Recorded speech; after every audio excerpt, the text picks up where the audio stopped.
Voltando aqui, pessoal. Bom, estava falando da memória RAM, né? Memória de acesso aleatório, que quando o computador liga, ela liga junto. E ela é onde fica gravado tudo que eu preciso, né? As filas de tudo que eu abro, eu utilizo a memória. Como eu até estava explicando que eu dei o exemplo da casa da menina, né? Quanto maior a casa, é como se eu precisasse mais de memória para poder estar fazendo tudo dentro dela. Então eu preciso, quanto maior o meu HD, quanto maior o meu processador, maior terá que ser minha memória também. Porque senão o computador vai ficar lento. E aí onde entra em ação a memória RAM. Já a memória ROM é uma memória que ela só serve para guardar as informações do próprio computador. A memória RAM é a Read Online Memory, ou seja, memória somente para leitura. Eu não consigo fazer modificações nessa memória, eu não consigo acessar essa memória, eu não consigo ver o que tem dentro dessa memória, eu só consigo ler o que está escrito nela, certo? Por exemplo, ela vai falar sobre o tamanho do HD, a marca do HD, o tamanho da minha memória RAM, a marca dela, o tamanho do processador, a tela do computador, a marca dele e a sua resolução. Ela guarda informações, mas ela não dá abertura para que você modifique essas informações, certo? A não ser que você instale um novo hardware, ou seja, uma nova parte dentro do computador, e aí você faz a modificação dessas informações na memória RAM. É bom aqui abrir um parâmetro, né? Depois eu, em sala de aula, posso até levar isso para discussão, voltando a essa questão de memória HD e processador, que hoje em dia é de suma importância eu conhecer essas coisas, para não ser ludibriado na hora da compra de um computador, mas também tem muitos concursos hoje que eles utilizam a informática dentro das perguntas do concurso. E essas perguntas estão muito ligadas à parte teórica, né? As pessoas se ligam muito na parte prática, que é a parte boa, né? Vamos lá, vamos praticar, vamos mexer aqui no negócio todo. Mas a parte teórica, para as provas, é o essencial. E por isso que é bom sempre dar uma lida na apostila, dar uma lida nos slides, procurar mais informação, assistir os vídeos que eu mandei, para ficar mais fácil ser assimilar de todo o conteúdo, certo? Prosseguindo mais para frente, nós temos 3 palavrinhas que são muito utilizadas na informática, né? Os hardwares, os softwares e os peoplewares. O que são os hardwares? Se a gente for dividir a palavra hard, você vai encontrar hard significa duro, né, uma coisa física. Então, no computador, hard é tudo que eu posso tocar, certo? O meu computador é um hardware, junto com o teclado, o mouse, a CPU, se for um computador de mesa, a tela. Então, tudo que eu toco é um hardware do computador. Já o software, se eu for dividir a palavra software, software significa leve.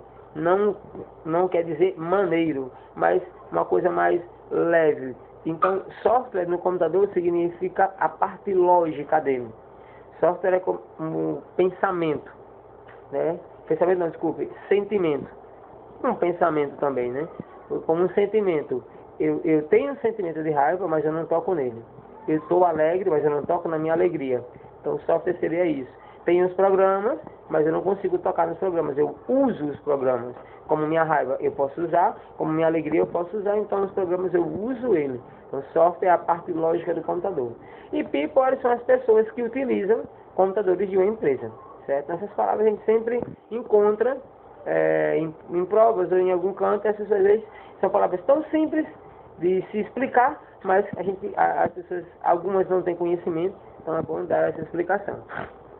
Então vamos começar a falar da parte de hardware de computadores, né? A parte mais dura dela, dos computadores. Na parte de hardware, a primeira peça que eu falo é a placa-mãe. Olha aí uma imagem dela, da placa-mãe. O nome já diz tudo, né? A placa-mãe é aquela placa onde todos os componentes são ligados nela. Tudo é ligado na placa-mãe, certo? Teclado, o mouse, o processador, as memórias, tudo ligado nela, como coração de mãe nele, sempre cabe mais um. Então a placa-mãe você sempre consegue colocar mais alguma coisa ligada nela. As placas-mães de hoje, né, elas têm um tamanho menor, mas comportam mais coisas, né? Antigamente as placas-mães eram enormes e comportavam menos componentes. As de hoje são menores e comportam mais componentes, certo? Uma coisa que é interessante das placas-mães é que, por exemplo, Se uma placa-mãe queimar, joga fora o computador, porque não vale a pena trocar a placa-mãe. Porque se você trocar a placa-mãe, você tem que trocar o processador que está ligado nela, tem que trocar, na maioria das vezes, a memória que está ligado nela. Então não é interessante. A placa-mãe é como se fosse a alma, melhor, o coração do computador, né? A alma seria os programas, mas o coração do computador é a placa-mãe. Queimou ela, tchau e benção para o seu computador, para o seu notebook, certo? Aí vem outra parte que é importante, só para pincelar aqui, até para vocês saberem dizer o nome, né? Os gabinetes, para quem tem computador de casa, aqueles computadores com CPU, nós chamamos eles também de gabinetes. Os gabinetes, nós temos eles na vertical, que são esses em pé, e na horizontal ali, ó, os deitados. Essa é uma questão mesmo de conhecimento. Temos as fontes, ó, aqui ó, as fontes, certo? Fontes de alimentação, e pode abrir um parâmetro de explicação, que as fontes de alimentação, elas vêm, hoje ainda tem aquelas fontes que vêm com o botãozinho de mudar a voltagem, né? Eu falei isso em sala de aula. O computador você pode ligar em 110 e em 220. O melhor é ligar em 110, claro, evidente, né? E daqui a pouco eu vou te explicar o motivo disso. Então, aí tem muita gente que queima a fonte na hora de fazer a troca de 110 para 220, porque ela esquece ou não tem conhecimento disso. Ó, eu estou ligado em 110 e vou ligar aqui na tomada para 220. Aí esquece desse motivo e aí a fonte, buf, vai pro beleléu, tchau. Certo? Porque normalmente você usa um estabilizador para ligar o computador, né? Você ligar o computador no estabilizador, aí a fonte fica em 110. Mas às vezes o estabilizador dá problema, acontece um porém lá, né? O estabilizador dá problema e a fonte continua em 110. Aí você vai ligar diretamente na tomada. Ora, como? Se a tomada é 220, aí já viu, já era, né? Vai estourar a fonte. Aí a fonte tem vários preços. As mais em conta, as mais baratas, ficam ali entre 70, 80 reais, mas pode chegar até 200, 300, 400 reais, dependendo do seu computador, da sua máquina, certo? E do que você precisa que essa fonte ligue tanto, certo? Os computadores maiores, a fonte é cada vez mais cara, né? Com certeza. Tem uma fonte hoje que ela é automática. Tem alguns computadores que já estão saindo com ela. Como é que seria essa fonte automática? Ela vem sem precisar você mudar a voltagem, certo? Ela já vem com uma questão automática. Ela já reconhece quando você está ligado em 110 e quando você liga em 220, certo? É uma fonte automática. É interessante para pessoas como eu, que sou esquecido, por exemplo, uma fonte dessa é uma mão na roda, né? Você não corre o risco de perder a sua fonte queimando ela. Porque seria bem fácil para mim queimar um computador, queimar uma fonte do computador, aliás. Uma coisa que é interessante, quando houver uma queda de energia, ou quando eu fizer isso, ligar a fonte que está em 110 em 220, vai queimar só a fonte, viu? Não queima o computador. Você vai lá, troca a fonte, coloca outra no lugar novinho, pronto, está funcionando. A fonte, ela queima, dentro dela tem uns transistores, como tipo bombinha de São João, pequenininha. Esses transistores, quando eles estão ligados na voltagem errada, ou seja, está em 110 vai ligar em 220, eles incham, depois estouram. Dá um pipoquinho, sai uma catingazinha, você percebe logo que a fonte queimou, e aí já tem que trocar, já está sabendo. Mas queima somente ela, não danifica o seu computador. A não ser que na sua rede de energia da sua rua lá deu uns pipocos meio grandes, é perigoso queimar até a fiação elétrica da tua casa. Imagina o computador, né? Então depois das fontes, aí nós temos as placas, né? As placas auxiliares. Temos a placa de vídeo, a placa de som e a placa de internet, certo? Por que são chamadas de placas auxiliares? O computador, seja notebook, o computador de mesa, ele vem com placa de vídeo, placa de som e placa de internet, certo? Ele vem com as três. Só que, por exemplo, se eu quero jogar, a minha placa de vídeo ela não é legal. A não ser que eu tenha comprado um computador específico para jogo. Mas esses computadores normais, ele não vem com placa de vídeo boa, certo? Eu quero escutar, eu quero gravar música. Eu vou botar um estúdio e gravar música através do meu notebook. A sua placa de som não é excelente para gravação de música, certo? A placa de internet hoje é dispensável, porque todos os computadores já vêm com ela. Eu vou só falar para critério de informação, certo? Então, placa de vídeo. Eu tenho várias placas de vídeos e fazem com que o vídeo fique com, principalmente hoje, né, que tudo em HDMI, tudo coisa assim, com grande nitidez. Então, tem várias placas de vídeo que fazem isso, certo? Aumentam a nitidez. Para quem joga, meu amigo, isso é um pé na roda, porque você vai conseguir ver o seu jogo em tempo real, ele rodando de forma real, né? Placa de som também existem, várias placas de sons, desde as mais em contas, as mais populares, até as que são mais caras para estúdio, por exemplo, de gravação. Vou te mostrar aqui uma imagem, ó, que seria uma placa de vídeo. Tem dois exemplos aí de placa de vídeo, certo? A de cima é a melhorzinha, de baixo é a mais simples. E deixa eu ver aqui uma placa de som, lá em cima, certo? Essa daqui, ó, essa daqui, ó, placa de som com várias entradas aqui, ó, certo? Várias entradas.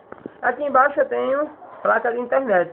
Antigamente, bem antigamente mesmo, né, tem alguns computadores que não vinham com internet, nem placa de Wi-Fi, por exemplo, né? A do Wi-Fi, os computadores de mesa não vêm ainda com a placa de Wi-Fi, tem que comprar, alguns deles você tem que comprar. Então, elas são chamadas de placas auxiliares, essas três placas, porque elas não estão no computador. Eu tenho que comprar e encaixá-las, ou seja, instalá-las no computador. Uma coisa muito simples de se fazer. Para terminar essa questão aqui, temos a questão dos cabos de conexão. Se eu abrir uma CPU do computador, meu amigo, eu vou encontrar tanta milagria lá dentro, que até Deus duvida. Certo? É cabo que não acaba mais e a pessoa tem até medo de pegar naquele negócio. Vou me lembrar que na nossa próxima aula presencial, eu levar uma CPU para vocês virem e constatarem o que eu estou falando. Certo? Que cabos são esses? Ó, eu tenho aqui, ó, vários cabos, ó. Vários cabos. Cada cabo desse aqui tem uma funcionalidade dentro do computador. Por exemplo, esse cabo aqui, ó, certo? A gente chama de cabo flat.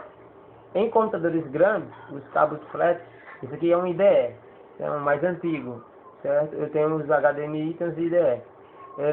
Eles servem para ligar, por exemplo, HDs, servem para ligar placas de vídeo, serve para ligar som, tem várias funcionalidades, certo? Serve para ligar na placa-mãe. Aí aqui eu tenho cabos para impressoras, até hoje se usa eles. Aqui eu tenho cabos de conexão de força, de energia, esses daqui, ó. Aqui em cima, certo? Esses daqui, cadê vocês? Aqui.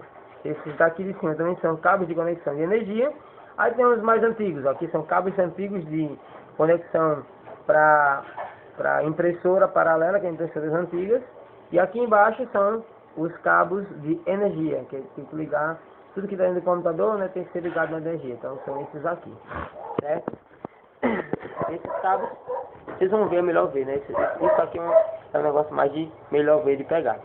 Eu vou, neste caso aqui, dessa parte teórica, eu vou dar funcionalizado, porque a partir daqui é mais interessante que a gente veja o que eu estou explicando. Fica só vendo, que vai falar agora de memória, de HD, de pendrive, essas coisas, então é melhor, mais interessante ver isso aqui. Eu posso até, para não ficar em aberto, eu vou dar uma mostrada aqui, ó.